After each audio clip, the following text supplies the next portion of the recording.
মিঠিচোরা ধারাবাহিকে আমরা দেখেছিলাম রায়ের অপারেশন চলছে।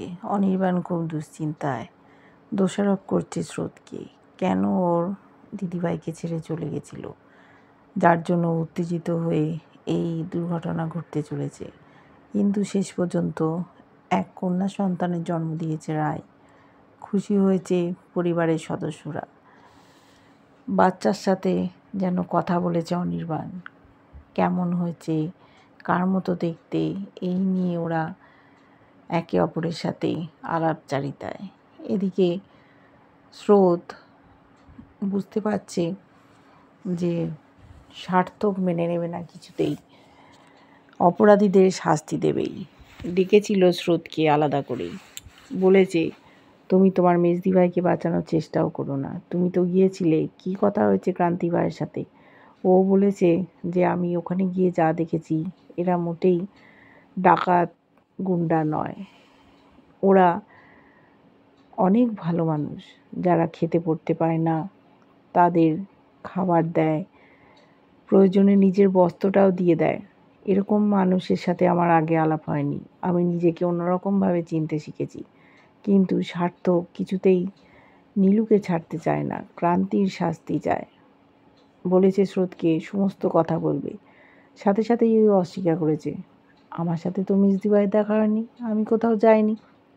বলল তোমার বন্ধুরা বলেছে, বলল ওরা আমাকে বাঁচানোর জন্য বলেছে, আর যে গুলিটা আমার গায়ে লেগেছিল ওটা তো মেজদি ভাই মারেনি। সার্থক অবাক, ওদের দুজনের মধ্যে একটা অশান্তির সৃষ্টি হচ্ছে। এদিকে নীলু আর ক্রান্তি ভাইকে পুলিশ ধরে নিয়ে আসছে, সদ্য বিবাহিত ওরা একে অপরের সাথে কথা বলছে, দেখতে পেয়েছে স্রোত আড়াল থেকে। নীলু ভাবছে স্রোত কেন এখানে, যদি ধরা পড়ে যায়। এদিকে পুলিশও স্রোতকে ডেকে পাঠিয়েছিল নীলুর সম্বন্ধে জানার জন্য, কিন্তু ও কথা ঘুরিয়ে দিয়েছে। পুলিশও অবাক হয়ে যাচ্ছে, স্রোত আগের দিন যে বয়ান দিয়েছিল এই বয়ান তো আলাদা। বলল আমি পিয়ালবনিতে গিয়েছিলাম ঠিক কথা, কিন্তু আমাকে যে গুলিটা ছুঁড়েছে সে আমার মেজদি ভাই নয়, আমি চিনতে পারিনি। বলল আগের দিন বলেছিলেন, বলেছে আমি আগের দিন বলেছিলাম হলে হতেও পারে। বলল আপনি তো জানেন যে আপনার মেজদি ভাইকে কিডন্যাপ করেছিল ক্রান্তি ভাইয়ের দল। বলছে আমি কি করে জানবো? বললো আগের দিন বলেছিলেন। বললো না, সে তথ্য প্রমাণ আপনারা জোগাড় করবেন, আমার তো বলা সাজে না। ও মেজদি ভাইয়ের সাথে থাকবে, বড় উকিল দেবে, ছাড়িয়ে নিয়ে আসবে। এদিকে মারধর করছে পুলিশ ক্রান্তি ভাইকে, জানতে চেয়েছে যে পিয়ালবনিতে গিয়েছিল কিনা, নামই নাকি শোনেনি। বলেছে স্রোতস্বিনী মুখার্জি এসেছিল।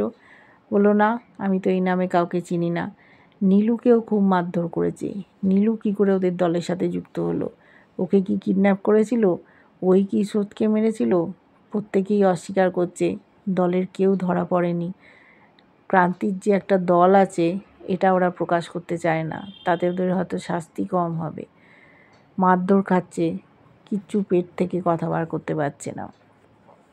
স্রোত ওর মেজদির পাশে আছে, ওকে মূল স্রোতে ফিরিয়ে আনতে চায়। এদিকে বাড়িতে ফিরে গেছে রায়, ওরা ওদের মেয়েকে নিয়ে অনেক স্বপ্নের জাল বুনছে। অফিস জয়েন করেছে অনির্বাণ। হঠাৎ করে ওদের মুম্বাই থেকে কোনো এক বন্ধু ফোন করেছে, কে সে জানতে চেয়েছে রায়।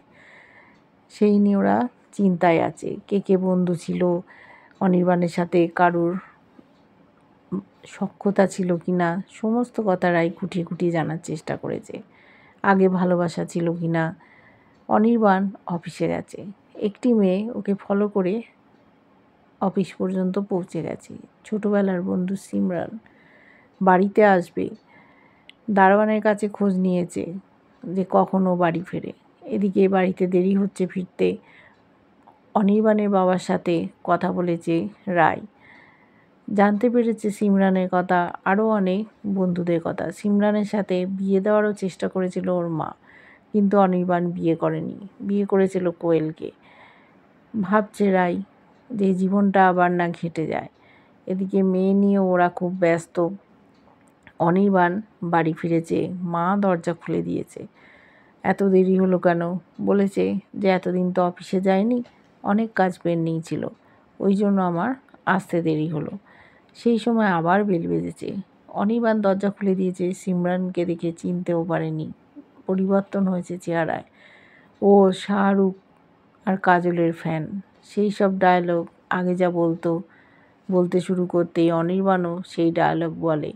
দুজনে দুজনকে চিনতে পারে, জড়িয়ে ধরে একে অপরকে। ছোটবেলার বন্ধু। ওর মা চিনতে পেরেছিল আগেই।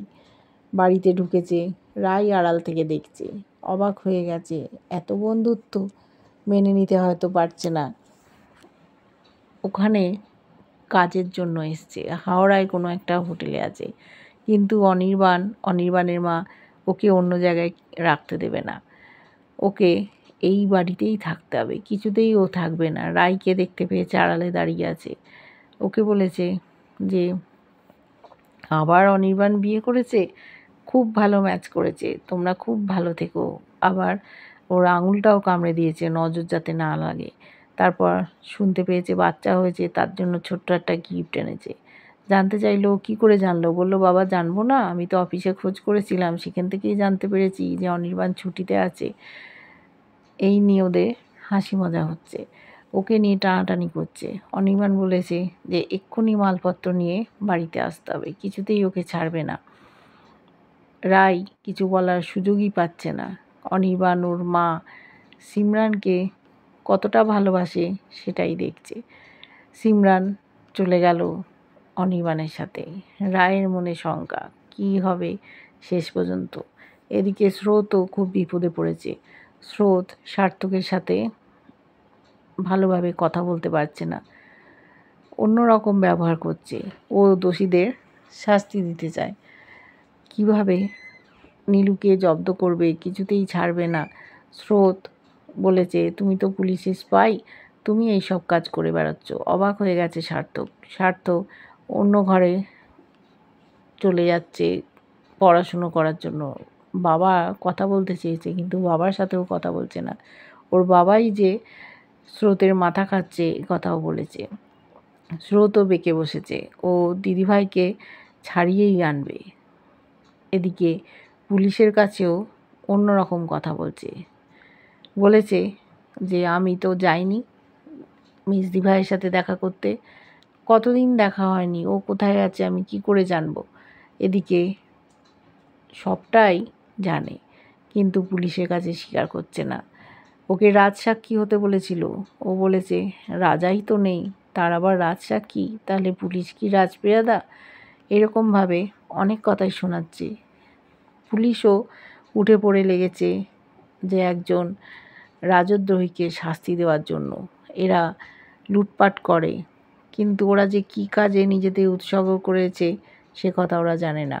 নীলুকে বিয়ে করতে চায়নি ক্রান্তি, বলেছিল আজ আমি বেঁচে আছি কাল নাও থাকতে পারি, কিন্তু নীলু অন্য একটা জীবন দেখেছে ক্রান্তির সংস্পর্শে। তাই ওকে ছেড়েও কোনো দিন যাবে না, ওর সাথেই থাকবে। নতুন জীবন ওর অনেক সুখের। আগে হয়তো বিয়ে হয়েছিল ওর সার্থকের সাথে, সার্থক ওকে সেভাবে ভালোবেসে উঠতে পারেনি। ও ছিল দিদিভাইয়ের প্রেমী, তাই দিদিভাইকেই ভালোবাসতো। এই প্রথম এমন একজন মানুষের ও পাশে এসে দাঁড়িয়েছে যে মানুষটা নীলুকে নীলুর মতো ভালোবেসেছে। তাই ও ক্রান্তিকে ছেড়ে কোনোদিন কোথাও যাবে না। ক্রান্তির মৃত্যু হলে ও সেই মৃত্যুকে বরণ করে নেবে, ওদের দলের হয়েই কাজ করবে। সেই জন্য পুলিশের মারধর সব সহ্য করে নিচ্ছে, কোনো কথা প্রকাশ করছে না। পুলিশ বলেছে আমাদের ব্যবস্থা আছে, এমন ওরা 3rd ডিগ্রি দেবে যে ওরা বলতে বাধ্য হবে দলের লোক কোথায়, পিয়ালবনিতে কেন গেছিল, আর স্রোতস্বিনীকে নীলাঞ্জনা গুলি করেছিল কিনা, সমস্তটা ওদের দিয়ে বলিয়ে নেবে। কিন্তু ওরা এতটাই শক্তপোক্ত হয়ে গেছে, মারধর খেয়েও চুপচাপ রয়ে গেছে। কি করবে স্রোত, কিভাবে বাঁচাবে? রাই বলেছিল নীলুর এটাই ভালো হয়েছে, ওর জেল হাজত হওয়াই উচিত ছিল, কিন্তু যখন ও মানুষ হিসেবে ভালো হয়ে গেল তখন এই শাস্তিটা প্রাপ্য ছিল না।